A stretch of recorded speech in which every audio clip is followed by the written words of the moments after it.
Et salut toi! Cette semaine, j'ai découvert pour toi une saga.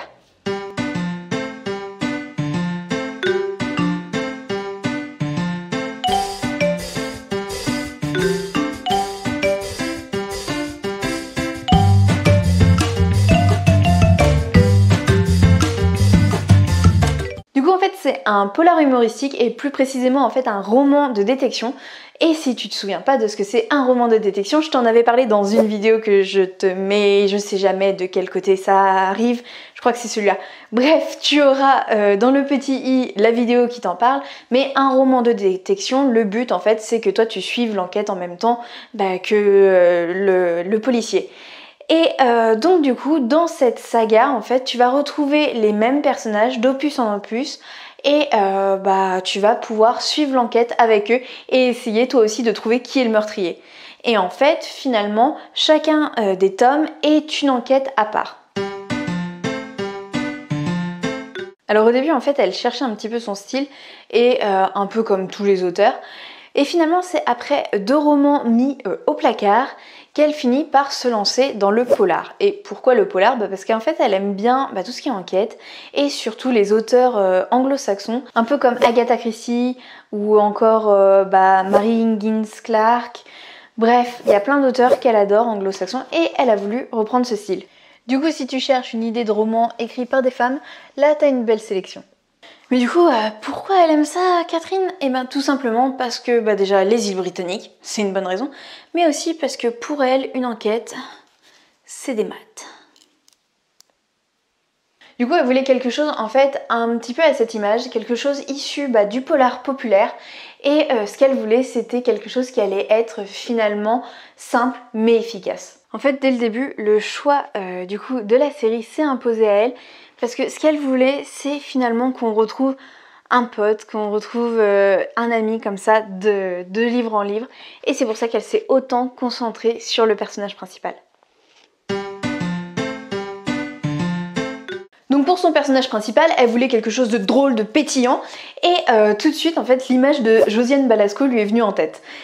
Et par contre, c'est un immense hasard qui fait que son personnage, en fait, a les mêmes initiales que Josiane Balasco, puisque finalement, en fait, elle n'a pas du tout choisi Bombardier par rapport au JB, mais plutôt, en fait, parce qu'elle voulait quelque chose qui, dès qu'on annonçait le nom de son personnage, allait tout de suite faire comprendre quel était un peu le caractère de notre commissaire. Et elle a trouvé pour ça Bombardier. En fait, le JB, c'est clairement son inconscient qui a fait le travail pour elle. Je m'appelle Bombardier. Josiane Bombardier. Lorsqu'elle a écrit sa première affaire, Catherine Sec était juste à la retraite et ça lui minait un peu le moral en fait. Ce qu'on retrouve d'ailleurs dans ce roman-là, c'est que l'écriture c'est venu vraiment comme un exutoire pour elle et elle a pu parler de son ressenti par rapport au milieu associatif, dont les pratiques manquent parfois un peu d'éthique quand même. Ouais. Cette semaine, je t'ai parlé du macabé givré à servir bien frais. Eh bien, sache que certains ont eu vraiment du mal à prononcer le nom de ce roman-là. Et principalement, en fait, pour le mot macabé. Et ça, au plus grand bonheur de l'auteur. Et lors d'une séance dédicace, il y a même quelqu'un qui a cru qu'il s'agissait en fait d'un livre de cuisine. Si, je te jure. En fait, du coup, Catherine va commencer à publier en 2018 avec Meurtre bénévole.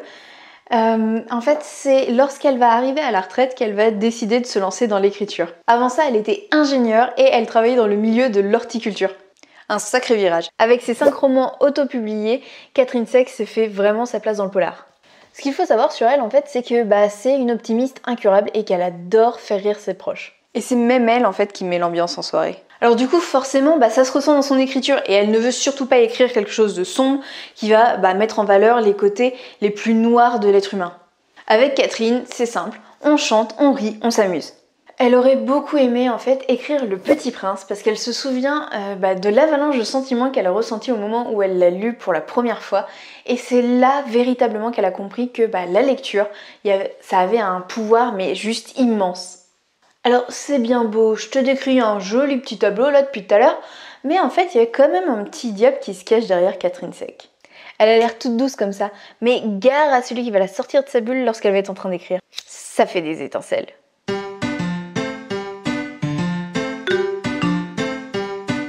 Parce que écrire ça rapporte pas beaucoup d'argent et ça en coûte même. Parce que son mari, il est là pour en témoigner, on ne dérange pas un écrivain qui est au travail. Parce que si t'ajoutes ça en fait à toutes les heures passées devant le PC, comment dire, c'est la catastrophe pondérale assurée. Du coup je le mange quand même, faut pas gâcher.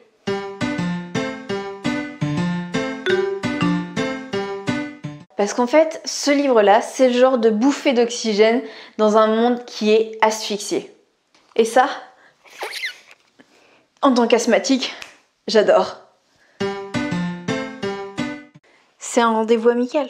On s'était dit rendez-vous dans 10 ans. Même jour, même heure, même pomme. En fait, on s'attache vraiment aux personnages et si le courant passe, on les retrouve d'opus en opus. Cocorico, c'est français. Et ouais, il n'y a pas que les anglo-saxons qui savent faire des Miss Marple. Alors du coup, consommons et lisons français. Et on s'arrête pas là, parce que en fait, en mars prochain, la commissaire Bombardier revient pour une 6e enquête qui va se dérouler dans un grand cimetière parisien. Alors du coup, je vais te lire le résumé de la dernière enquête de la commissaire Bombardier. Tu m'excuseras, j'ai pas appris le texte par cœur, du coup je vais être en train de lire. Brun, mourir au paradis, en voilà une drôle d'idée. Sans oser le dire, c'est ce que tout le monde pense le jour où l'on retrouve Hubert de Talmont, honnête chef d'entreprise, mort au pied d'une tombe. Dans le cimetière du paradis, qui fait figure de huis clos, aucun assassin ne peut pénétrer sans se faire remarquer. Tout porte à croire qu'il s'agit d'un suicide. D'ailleurs, beaucoup s'arrangeraient de cette conclusion. Sauf moi qui n'y crois pas un seul instant. Comme dirait ma grand-mère, y croire c'est bien, le prouver c'est mieux. C'est parti pour une nouvelle enquête qui, elle, n'aura rien de paradisiaque. Ça te tente ? Mais c'est pas tout. Catherine Sec en fait se lance dans la littérature blanche maintenant avec un premier opus qui s'appelle Parfois la vie ne tient qu'à une fleur et d'ailleurs cet opus il est sorti aux éditions Lys Bleu. Là en fait Catherine elle voulait plus se poser sur des tranches de vie, sur des expériences humaines et finalement en fait apporter une réflexion personnelle. Et puis comme on se refait pas, forcément cette saga là elle va être elle aussi très optimiste et très positive.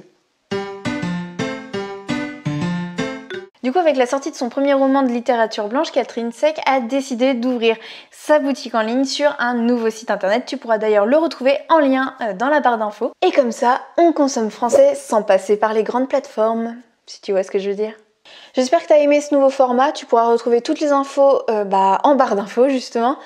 Et pour le prochain auteur, tu retrouveras un auteur hybride, c'est-à-dire un alien... Je vais pas t'en dire plus en fait. Mais en tout cas, reste connecté et abonne-toi si tu veux découvrir ça. Je te dis à la semaine prochaine. Je t'embrasse fort. C'était Mélanie.